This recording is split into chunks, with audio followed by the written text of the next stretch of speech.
Welcome back to Klepper's Corner. Today in history, February 28th. A date that shows history isn't a neat timeline, it's a pinball machine. One little flick and suddenly we're annexing Texas, inventing stretchy fabric, decoding life itself, and figuring out how to retire from being Pope without breaking Christianity's HR department. Today is February 28th, the calendar day that keeps whispering, "You think you're in control? Adorable." So let's do what we always do. Take a handful of events that look unrelated, smash them together, and discover they're all connected by the same two forces that drive human civilization forward: ambition and poor safety standards. Segment 1, the USS Princeton and the cannon named the Peacemaker. February 28th, 1844. America is feeling itself. We've got steam power. We've got naval innovation. We've got a warship on the Potomac giving VIP tours like it's a floating TED Talk. Enter the USS Princeton.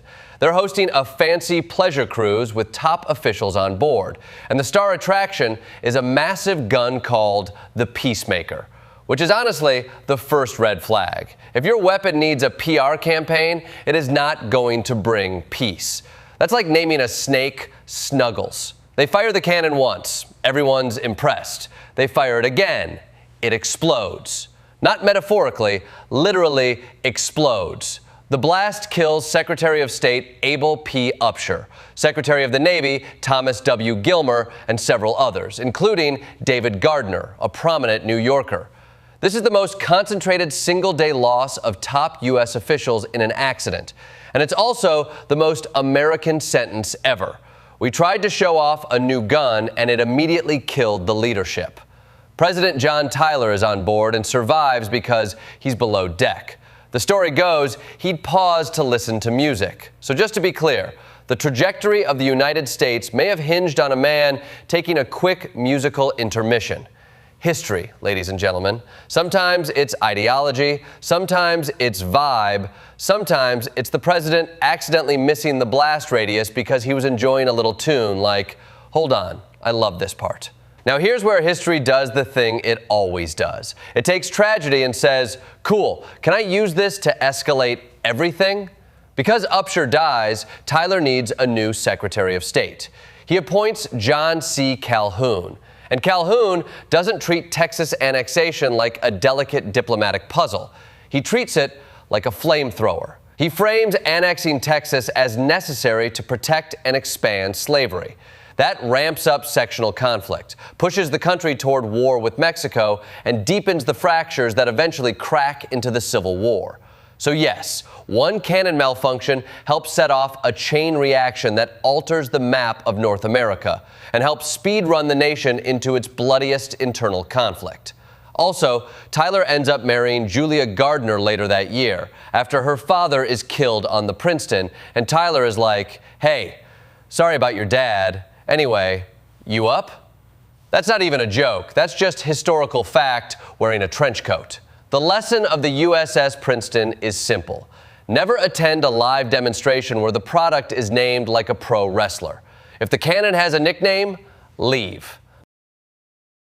Segment 2, February 28th, 1947, and the 228 incident in Taiwan. Now we jump ahead to February 28th, 1947, Taiwan. And if the Princeton story is about how a single mechanical failure can ripple into national catastrophe, the 228 incident is about how a single act of state violence can detonate decades of pressure. The spark? A widow selling contraband cigarettes is confronted and beaten by agents of a government monopoly bureau. A crowd gathers. Outrage spreads. Protests erupt. And suddenly, what looks like a small street incident becomes an island-wide uprising fueled by corruption, economic hardship, and resentment against an authoritarian administration. And the response is brutal.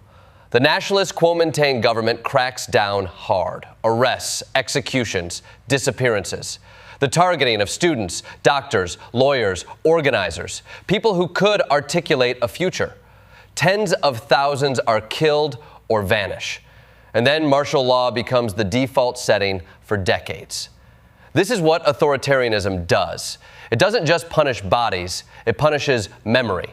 It trains people to whisper. It teaches families to edit themselves at the dinner table. It turns silence into a survival technique. But history has an irony setting, because the 228 incident also becomes a cornerstone in the formation of modern Taiwanese identity. The memory of it doesn't disappear, it compacts, it hardens. And in later decades, that memory becomes political energy, fuel for democratization, and a key reference point in Taiwan's relationship with authoritarianism, both past and present.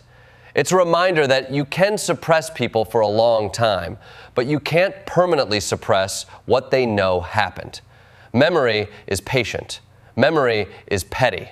Memory keeps receipts. Segment 3.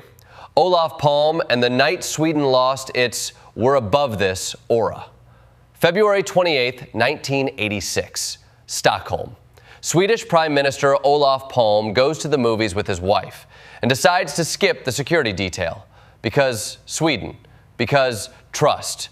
Because the national vibe was basically, what's the worst that could happen? Someone politely disagrees?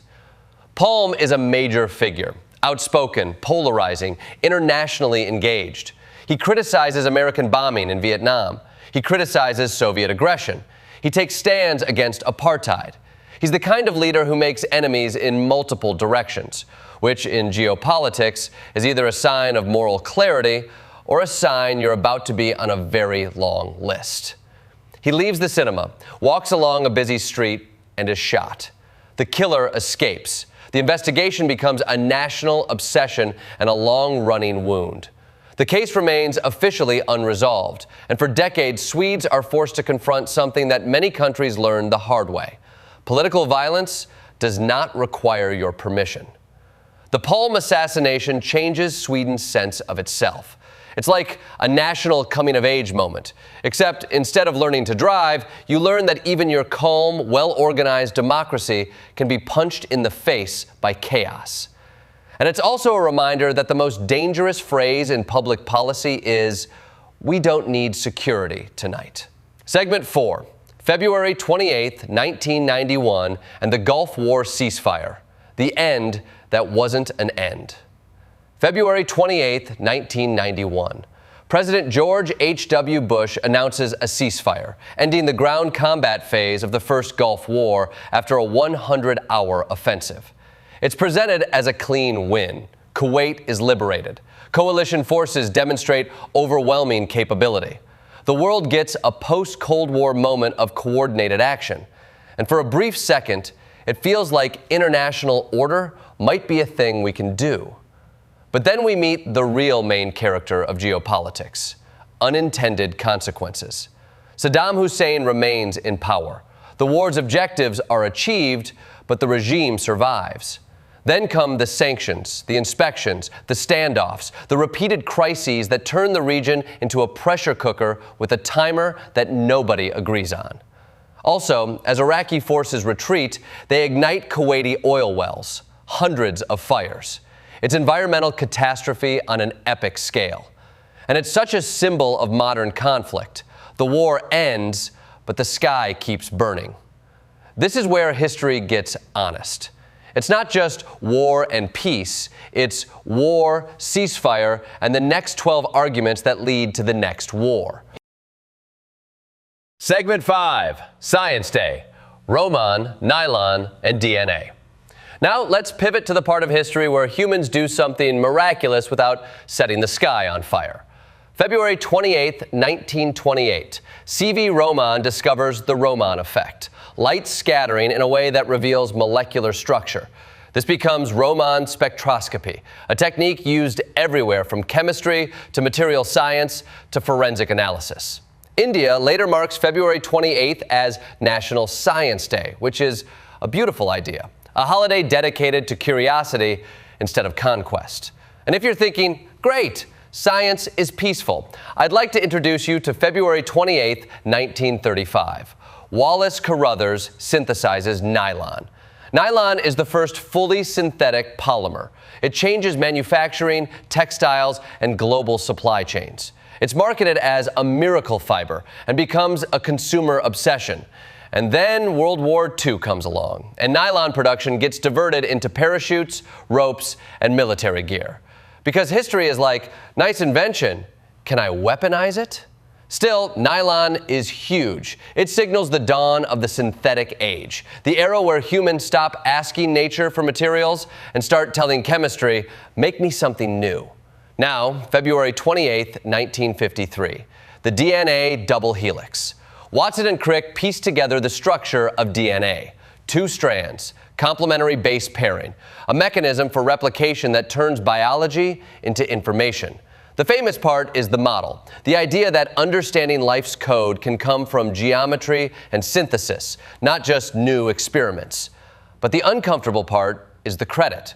Rosalind Franklin's X-ray diffraction work is crucial. Her contribution becomes a long-running lesson in how scientific fame is often distributed like a group project grade, loudly and unfairly. And yet, the breakthrough is real. The double helix becomes the foundation for genetics, biotech, medicine, forensics, and everything from the Human Genome Project to the way we talk about identity. A molecular insight becomes a societal earthquake. So on February 28th, science gives us tools to see molecules, manufacture new materials, and understand the blueprint of life, which is incredible and also terrifying. Because every time we gain power, we immediately ask, how can I monetize this, politicize this, or use it to win an argument online? Segment 6, Institutions Crack, a Pope Resigns. February 28, 2013, Pope Benedict XVI steps down, voluntarily. This is not a routine administrative change. This is a 2,000-year-old institution saying, we are updating our operating system. For centuries, the papacy is basically a lifetime appointment with no exit ramp. It's framed as a spiritual burden you carry until death. And Benedict says, essentially, I am old, my strength is failing, and I can't do this job the way it needs to be done. Which is startlingly practical. It's like if a medieval king announced, I'm going to retire and focus on my wellness. The resignation forces the church to invent new protocols, a pope emeritus, a conclave, 2 living popes within the Vatican for years. It shifts the papacy from mystical permanence toward functional leadership. It's not less sacred, but it is more human, more administrative, more like every other institution that eventually has to admit the job is hard and the body has limits.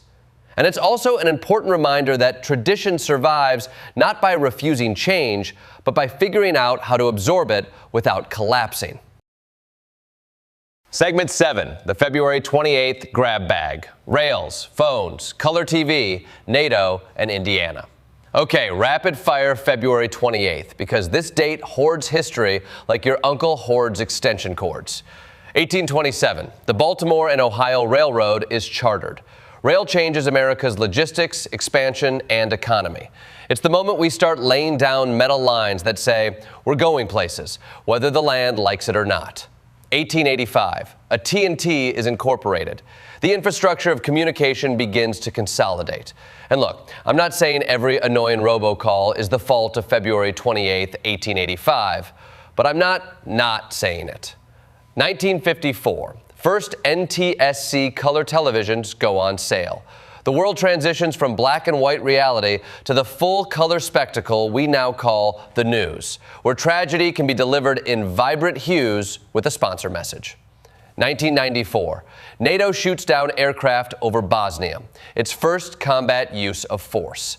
A post-Cold War alliance shifts from deterrence to intervention, and the world learns that peacekeeping sometimes arrives at high speed.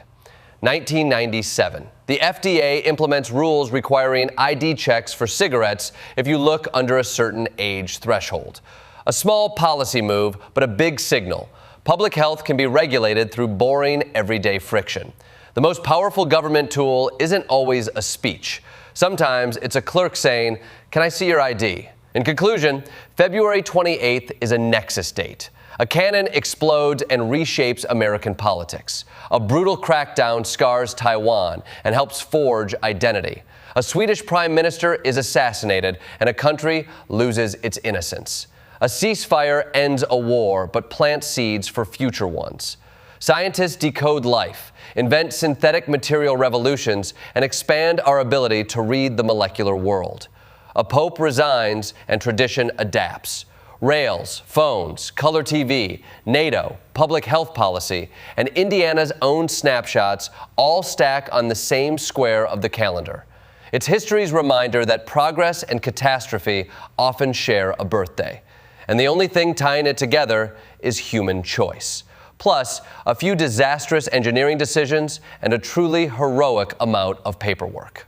That's February 28th, a day that proves the past isn't dead. It's just waiting for its next cause and effect chain to hit you in the face like a cannon named the Peacemaker.